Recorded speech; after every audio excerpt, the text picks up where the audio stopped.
Assalamu alaikum, my dears and my dears. Hopefully you are all fine.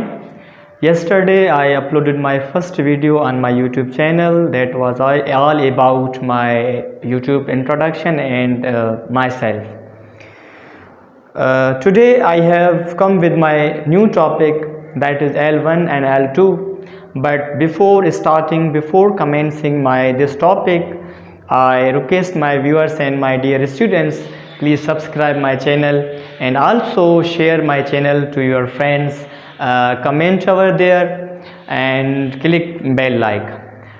If you feel any kind of difficulty regarding English language, you can comment me. I will try my best level to answer your questions as soon as possible. So my dear students and my dear viewers, today we are going to start our new topic, that is L1 and L2. Before starting this topic, we have to consider that why you can't speak English language. What are the reasons? For example, our students have been teaching English language from their PG, nursery 1, 2, 3, 4, 5, 6, 7, 8th class, even university or college students, but in spite of they are not supposed to speak English language. So while keeping this thoughts and this confusion in my mind, I have come this topic. So my dear, when we talk about L1 is the language or the languages. ये वो ज़बान होती है या वो ज़बानें होती हैं L1 जो आपके माहौल की ज़बानें होती हैं, जो आपके सराउंडिंग की इन्वायरमेंट की ज़बान होती है। यानी कि उसको सीखने के लिए आपको किसी भी किस्म की ग्रामर की ज़रूरत नहीं होती, किसी टीचर की ज़रूरत नहीं होती, और ये ज़रूरी नहीं होता कि आप एजुकेटेड हों, ये ज़रूरी नहीं होता L1 में। When we talk about L1, it's not necessary that you are the students and you are learning English language from your teacher, from any kind of academy. No. Why? Because L1 में जो process आपका apply होता है, that is acquiring. यानी कि वो acquiring ऐसा process होता है वहाँ पे आप अनकॉन्शियसली, ना चाहते हुए भी, आपका फोकस भी नहीं होता, आपकी तवज्जो भी नहीं होती, बट फिर भी आपकी वही चीज़ ऑटोमेटिकली आपके जहन में आ जाती है और वो यानी कि आप बोलना शुरू कर देते हैं। For example, my first language is Sindhi. मेरी फर्स्ट ज़बान जो है वो सिंधी है, बट अभी जब मैं सिंधी बोलता हूँ, अभी सिंधी मैंने किसी टीचर से नहीं सीखी, किसी इदारे से जाके नहीं सीखी, मगर फिर भी मैं सिंधी बहुत फ्लुएंसी के साथ बोलता हूँ। थाउजेंड्स ऑफ सेंटेंसेस मैं बोलता हूँ। It's simple because Sindhi is my own language, therefore I speak it fluently. So in this process L1 there is the process of the acquiring, यानी कि आप ना चाहते हुए भी, आपकी तवज्जो भी नहीं थी, आपने कभी बुक भी नहीं उठाया, आप किसी की टीचर के भी पास नहीं गए, मगर फिर भी उसके बावजूद भी आप जो है ना फ्लुएंसी के साथ सिंधी ज़बान बोल रहे हैं, आपको ग्रामर भी नहीं आती, और मज़े की बात कि आप पढ़े लिखे भी नहीं है, you are not educated, but in spite आपको सिंधी ज़बान बोलना आ रही है। जब आप कोई भी सिंधी ज़बान में गलती करते हैं और अनएजुकेटेड भी आपको बोलता है कि यहाँ पे आपने गलती की है, अभी अनएजुकेटेड को कैसे पता चला कि आपने यहाँ गलती की है? वो तो अनएजुकेटेड है। On the same page, because this is the language of your environment और सोसाइटी, यानी कि वो ज़बान जो आपके समाज में, आपके माहौल में बोली जाए। अभी ये ज़रूरी नहीं होता कि वो एक ज़बान हो आपके समाज में या आपके मुआशरे में, ये ज़रूरी नहीं होता। For example, you are living such an city और एन विलेज, आप ऐसे कोई शहर में या ऐसे कोई विलेज में रह रहे हैं जहाँ पे आपके पड़ोस जो हैं, you are neighbours are Urdu speaker and your own language is Sindhi. आपकी ज़बान तो सिंधी है, बट आपके समाज में, आपके जो इर्द गिर्द आपके विलेज में, आपके शहर में आपके उर्दू स्पीकर्स भी रहते हैं, सराइकी भी रहते हैं, पश्तो भी रहते हैं और अंग्रेजी भी रहते हैं। ओके, अब आपको you have been living with them since your childhood, आप बचपन से लेके उनके साथ रहते आ रहे हैं। ऑब्वियसली अभी आपको कितनी ज़बानें बोलने आएंगी? अभी वो सारी ज़बानें मैंने आपको बताई है, वो सारी ज़बानें जो हैं वो आपकी L1 है। और वो सारी ज़बानें आपको एट ए टाइम बोलने आएंगी। उसको सीखने के लिए कभी आपने तवज्जो भी नहीं की थी, कभी किसी से सीखे भी नहीं थे, बट फिर भी आपको उर्दू भी बोलने आ रही है, आपको अंग्रेज़ी भी बोलने आ रही है, आपको सराइकी भी बोलने आ रही है और आपको पश्तो भी बोलने आ रही है। It's simple because these languages are the part of your society, are the part of your environment, therefore you are very much fluent in these languages. तो इन ज़बानों को सीखने के लिए आपको किसी ग्रामर की ज़रूरत नहीं होती, किसी टीचर की, किसी एकेडमी की ज़रूरत नहीं होती। वो अनकॉन्शियसली प्रोसेस होता है आपका, जहाँ पे आपकी बिल्कुल तवज्जो भी नहीं होती, आपकी अटेंशन भी नहीं होती, मगर फिर भी वो ऑटोमेटिकली आपकी ज़बानें आपके जहन में खुद ब खुद आ जाती हैं। यानी कि सराउंडिंग लैंग्वेजेस होते हैं, आपके लैंग्वेज या लैंग्वेजेस होते हैं। बट जब हम बात करते हैं मूविंग टूवर्ड्स L2, अब हम L2 की तरफ जा रहे हैं। L2 क्या होती है? यानी कि L2 वो ज़बान या वो ज़बानें जो आपके मुआशरे का, आपके सराउंडिंग का, आपके सोसाइटी का हिस्सा ना हो, यानी कि वो आपके समाज में ना बोली जा रही हों, वो ज़बानें L2 कहलाती हैं, यानी कि सेकंड लैंग्वेज कहलाती हैं। अभी सेकेंड लैंग्वेज सीखने के लिए, while learning second language you have to need grammar, आपको ग्रामर की ज़रूरत होती है, and you need teachers, guiders from the books। अभी वो ज़बानें आप बुक्स के ज़रिए भी सीखते हैं, टीचर्स के पास जाते हैं, डिफरेंट अकेडमीज़ आप ज्वाइन करते हैं, बट इन स्पाइट ऑफ कि आपको वो फिर भी ज़बानें नहीं आती।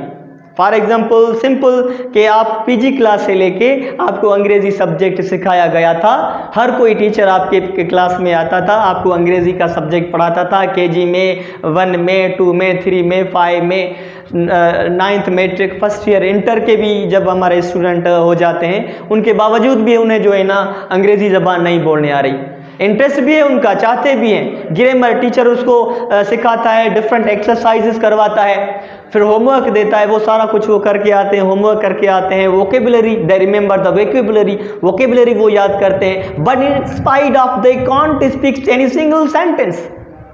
फिर भी वो जब इस कॉलेज के स्टूडेंट हो जाते हैं, फिर भी वो एक जुमला भी जो है ना दुरुस्तगी के साथ अंग्रेजी का वो नहीं बोल सकते।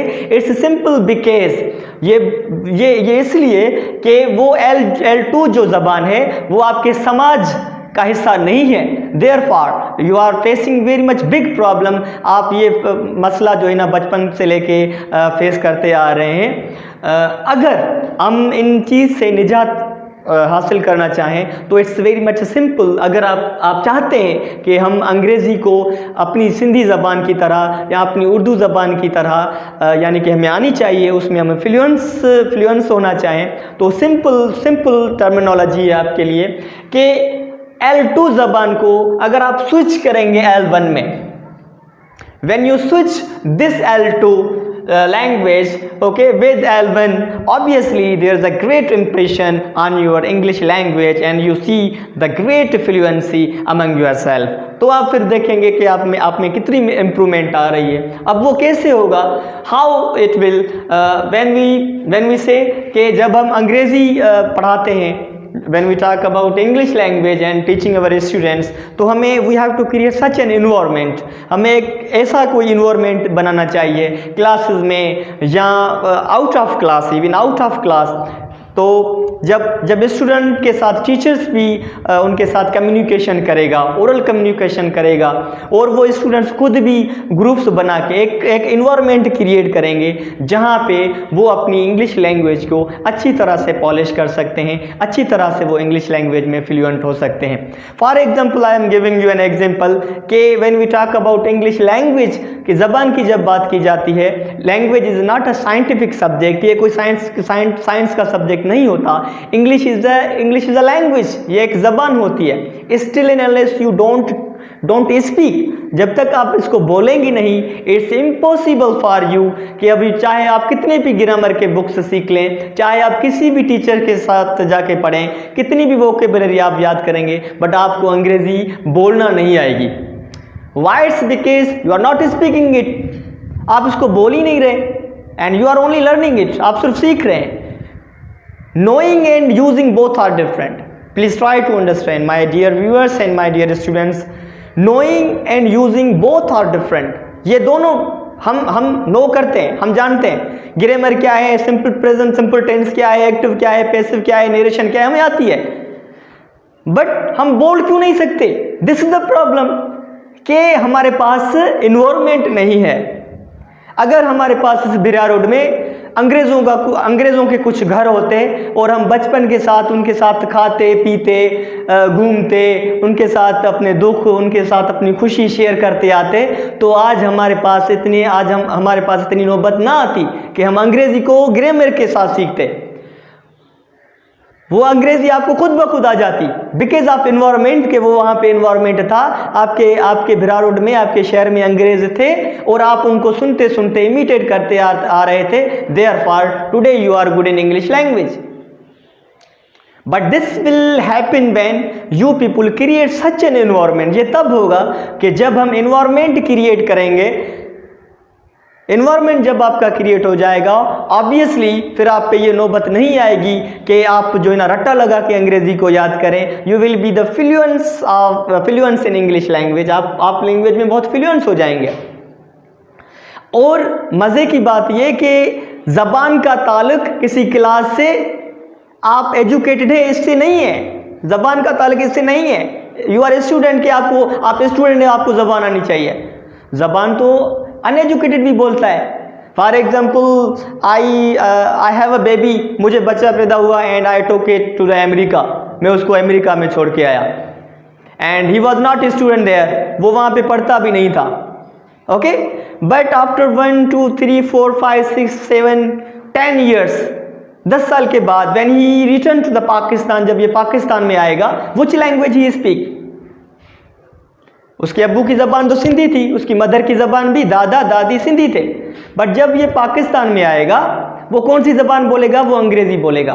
क्या वो उसने वहाँ पे किसी स्कूल से सीखी थी? क्या उसने ABC सीखी थी? नहीं, he was not student there, वो वहाँ पे शागिर्द नहीं था, वो वहाँ पे स्कूल में नहीं जाता था, बट इन स्पाइट ऑफ वो अंग्रेज़ी यहाँ पे बोल रहा है। तो अंग्रेज़ी का ताल्लुक, किसी भी ज़बान का ताल्लुक किसी बुक के साथ नहीं है, किसी टीचर के साथ नहीं है। It's all about the game of your society, आपके समाज के साथ है। जैसा देश होता है तैसा बेस होता है। Are you getting my point? समझ में बात आ रही है? यानी कि जिस समाज में आप रह रहे हैं वही ज़बान आपको आएगी। सपोज करें हम अंग्रेज़ों का कोई छोटा बच्चा वहाँ पे पैदा हो रहा, उसको यहाँ पे हम ले आए, ऑब्वियसली अगर आप किसी सिंधी विलेज में उसको छोड़ के आते हैं और वहाँ पे वो रहता है, जब ये बड़ा हो जाएगा तो सिर्फ वो सिंधी बोलेगा। अगर किसी उर्दू घराने में आप उसको छोड़ के आते हैं, जब ये बड़ा होगा तो सिर्फ उर्दू बोलेगा। अगर आप उसको ऐसे किसी विलेज में छोड़ के आए हैं जहाँ पे उर्दू भी है, जहाँ पे सिंधी भी है और जहाँ पे पश्तो भी है, जहाँ पे सराइकी भी है और उसकी अपनी ज़बान वहाँ पे जो है ना, उसका अब्बू अंग्रेज़ था, उसकी अम्मी अंग्रेज़ थी, बट इस बच्चे को अंग्रेज़ी तो नहीं आ रही, अब है तो उसकी अम्मी भी अंग्रेज़, उसकी अम्मी अब्बू भी अंग्रेज़, बट इसको सराइकी पश्तो सिंधी उर्दू आ रहा है। क्यों? क्योंकि ये वो समाज में रहा है। He has been living in that society, in that environment, in that village. Therefore, so language is all about the game of your society.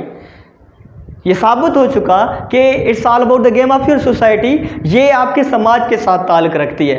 अगर हम how we get rid of this problem, हम इस बड़े problem से कैसे निजात पाएंगे? यानी कि अंग्रेजी हमें बोलने नहीं आती, we are very much worried about, हम बहुत परेशान हैं। Our students are very much worried about, schools में हमारे स्टूडेंट्स परेशान हैं।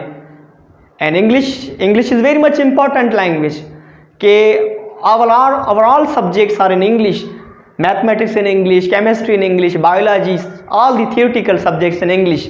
और जब हमारा बच्चा घर जाके सेल्फ स्टडी के लिए बुक खोलता है, केमिस्ट्री का, बायोलॉजी का, फिजिक्स का, मैथमेटिक्स का, तो उसको वो अंग्रेज़ी ही समझ में नहीं आती, इसलिए वो दूसरे सब्जेक्ट उसको कहाँ से समझ में आएंगे? So this is the problem, यही हमारा प्रॉब्लम है। अब हम our students are not able to make their own notes, make their own summary, make their own essay, make their own paragraph. It's simple. यही वजह है we have no any kind of environment. और I already told you, English is a important subject, we must know it, हमें ज़रूर वो आना चाहिए। अगर अंग्रेज़ी आएगी तो हम इस सारे प्रॉब्लम से हम निजात पा सकते हैं। अगर अंग्रेजी ही नहीं आएगी तो how it's possible, you are not chances to go to the foreign countries, आपको फॉरेन कंट्रीज में भी जाने के चांसेस नहीं है, और आपको आपके सब्जेक्ट्स भी आने के चांसेस नहीं है। When you are appearing in any kind of interview, तो वहां पे भी आपके चांसेस नहीं है। Are you getting my point? तो इस सारे प्रॉब्लम से निजात पाने के लिए हमें क्या करना चाहिए? We have to create such an environment.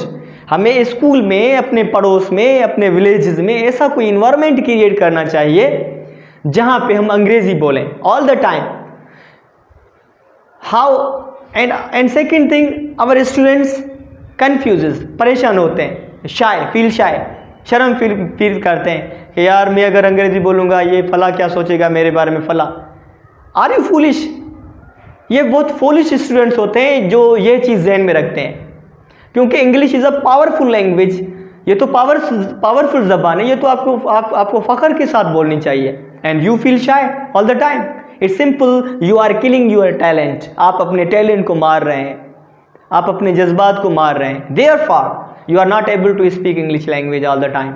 So by creating such an environment, कि हमें ऐसा माहौल क्रिएट करना चाहिए जहाँ पे हमारे स्टूडेंट्स, हमारे टीचर्स बच्चों के साथ, स्टूडेंट के साथ, even out of the school के बाहर भी हमारे स्टूडेंट्स अगर अपने आप के साथ मेकिंग ग्रुप बना के अगर वो अंग्रेजी बोलेंगे, दिन ब दिन you will see a big change, you will see a big improvement. So today I end this topic, and I used to come with my different topics regarding English language, and you people again are requested, please subscribe my channel and share my channel with you with your friends, as also comments over there, so that I can create more lectures, more information about English language and share with you people. If you feel any kind of difficulty, you can comment me over there. I will try my best level to answer my question as soon as possible.